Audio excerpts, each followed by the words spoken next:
Brian is leaning against the cash desk, gossiping with his coworker, Tashana, who's been working in the nearby scarf and gloves and accessories department. Off to the side of his floor, Brian can tell someone has walked in and is looking at the summer straw and linen bags. Relatively inexpensive products compared to the leather bags. I think you've got someone who wants to buy, Brian, Tashana says, discreetly gesturing towards Melanie, who is now looking at a small, bright green leather purse. Oh God, Wednesday's night. So depressing. Hold on, I'm sure I'll be back. He says. Brian walks up to Melanie. He says, Hello, can I answer any questions about the Michael Kors? No, thank you. I am just browsing. Melanie says. Brian's eyebrows rise involuntarily. He's heard this line about 1,000 times. Well, I'm by the luggage if you decide you're interested in anything. He says. Melanie finds this young man's tone a bit rude and given the situation, but she takes the high road instead and says, I will let you know. After some more browsing, Melanie decides she's probably not going to buy anything, so she heads for the exit. Brian is talking to his coworker, Tashana, who works in the nearby scarf and gloves and accessories department. Off to the side of his floor, Brian notices that a customer has walked into the store and is looking in the straw and linen bag section. Relatively inexpensive products compared to the rest of the store. Hold on, Brian says. I'm going to help the customer. I'll be right back. Hello, my name is Brian and I'm the floor associate. Is there anything I could help you with? Melanie replies, Thanks, but I am just looking for now. Okay, no problem. Take your time.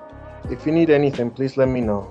And by the way, all items on this shelf are half off. Someone at one of her meetings earlier recommended Cafe Nervasa in Yorkville for dinner, so she decided to go there. At the front door, there is a hostess. The place is nicely busy. Hi, Says Melanie to the hostess. I'd like a table for one. The hostess looks Melanie up and down as if this is a strange request. I'm not sure if anything's available right now. Could you give me a sec? She says. Sure. Melanie replies. A few minutes later, the hostess comes back.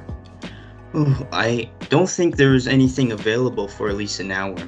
The hostess says. This doesn't make sense to Melanie, who can see 2 empty seats at the bar and at least 1 empty table. Okay, what if I just wait here? Maybe a spot at the bar or that table for 2 over there. That looks empty. Melanie asks suspiciously. That table's not available. Sorry. The hostess says. I see. Melanie replies. Is it reserved? No, it's just... The hostess looks a bit flustered. That's okay. I'm going to try my luck across the street. Says Melanie, hungry and a bit pissed off at this point. Luckily, Melanie enjoys her greasy diner dinner across the street at Flo's. Leaving the diner, she realizes it's only 8:30 p.m. and she can still make the late show of the new Woody Allen comedy that is playing nearby at the Varsity Theater. Someone at one of her meetings earlier recommended Cafe Nervasa in Yorkville for dinner, so she decides to go there. At the front door, there is a hostess. The place is nicely busy.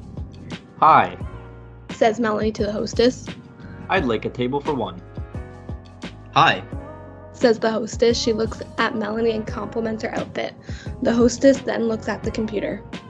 Yes, we have 2 empty seats by the bar and a table for 1 over here. She says. I'll take the seat at the table over there. Melanie replies. Perfect. Follow me, I'll show you to your seat. Says the hostess. They walk over to Melanie's table. Thank you. Melanie says. Melanie enjoys her lavish gourmet dinner. She leaves Cafe Nervasa with plenty of time for the late show of Woody Allen.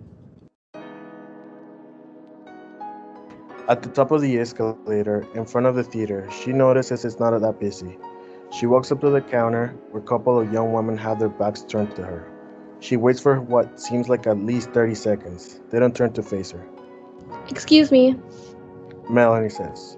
Her patience coming to an end, one of the young women turns around, but she's not smiling. In fact, she looks like she'd rather do anything but sell a movie ticket. I'd like a ticket for the Woody Allen movie at 9. Machines are over there. Says the young woman. Excuse me? Melanie replies. My cash is closed. The young woman says, turning back around to talk to her friend. A bit demoralized by the reaction she received from various people in Yorkville this evening, Melanie simply says, I'd like to speak to your manager. At the top of the escalator, in front of the theater, she notices it's not that busy. She walks up to the counter where there are a couple of young women chatting amongst themselves. She walks up to the cash, where an employee immediately engages in communication with Melanie. Good evening. The employee says, How can I help you tonight? I'd like a ticket for the Woody Allen movie at 9. Yeah, of course. Would you like to add any food combos to your ticket? No, thank you. The ticket is enough. Here you go. Enjoy the movie and have a pleasant evening. Thanks, you as well. Melanie walks towards the viewing room and takes a seat.